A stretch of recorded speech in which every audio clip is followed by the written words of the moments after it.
Good morning বন্ধু বান্ধৱীসকল, সকলোকে স্বাগতম জনাইছোঁ মোৰ অন্য এটি ভিডিঅ'লৈ। আৰু আজি হৈছে গৰু বিহু।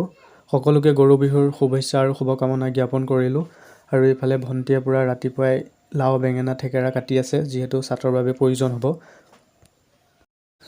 আৰু মই বাৰীলৈ আহিলোঁ, আৰু এইজোপাই হৈছে দীঘলতি গছ। দীঘলতি কাটিবলৈ আহিছোঁ।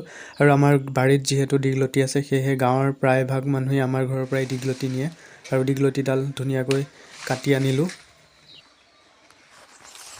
আৰু দীঘলতিৰ পিছত মাখিলতিডাল কাটিবলৈ আহিলোঁ। ঘৰৰ পদূলিতে থকা এই মাখিলতিডাল ধুনীয়াকৈ কাটি আনিলোঁ। আৰু আমাৰ যিহেতু গাঁৱত ঘৰ, প্ৰায় দীঘলতি মাখিলতি ঘৰৰ বাৰীতে থাকে।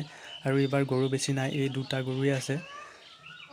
আৰু এইফালে পূৰা আমাৰ চাট ৰেডি। আৰু এইফালে ভণ্টিয়ে মাহ হালধি পিচি আছে।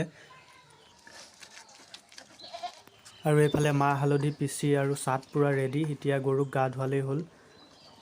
আৰু ইয়াতে পানী ষ্টক কৰিছোঁ, যিহেতু আমাৰ এইফালে কোনো ঘাট বা নদী নাই। পুখুৰী আছে, কিন্তু পুখুৰীত পানী নাই, সেইবাবে এইখন জেগাতে গা ধুৱাব লাগিব। আৰু এইফালে গাঁৱৰ মানুহে আমাৰ গৰু নিলেই পথাৰলৈ, আমিহে বাকী আছোঁ। আমাৰো প্ৰায় সম্পূৰ্ণ হৈছে। আৰু দেউতাই ধুনীয়াকৈ তেল সানি দিলে গৰুৰ গাত।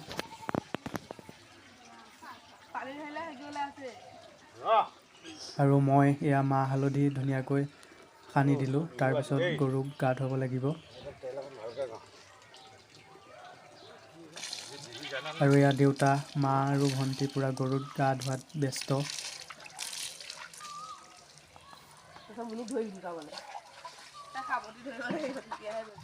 আৰু ময়ো ধুনীয়াকৈ গৰুক গা ধুৱালোঁ।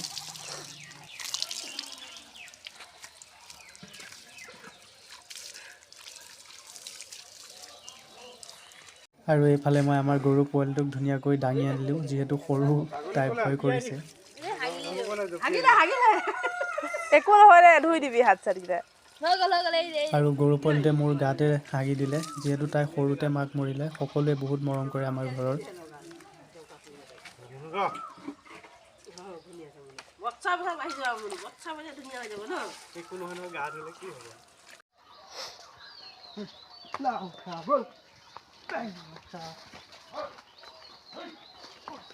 ময়ো গৰু লৈ ওলালোঁ। লাও খা বেঙেনা খা বছৰে বছৰে বাঢ়ি যা, মাৰ সৰু বাপেৰ সৰু তই হবি বৰ গৰু বুলি গাই গাই গৰু পথাৰলৈ নিবলৈ ওলালোঁ।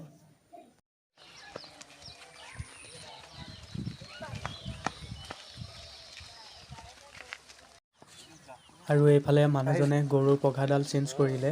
এইটো বোলে নিয়ম হয়, বোলে ইজনে আনজনৰ গৰুৰ পঘা চেঞ্জ কৰিব লাগে এনেদৰে।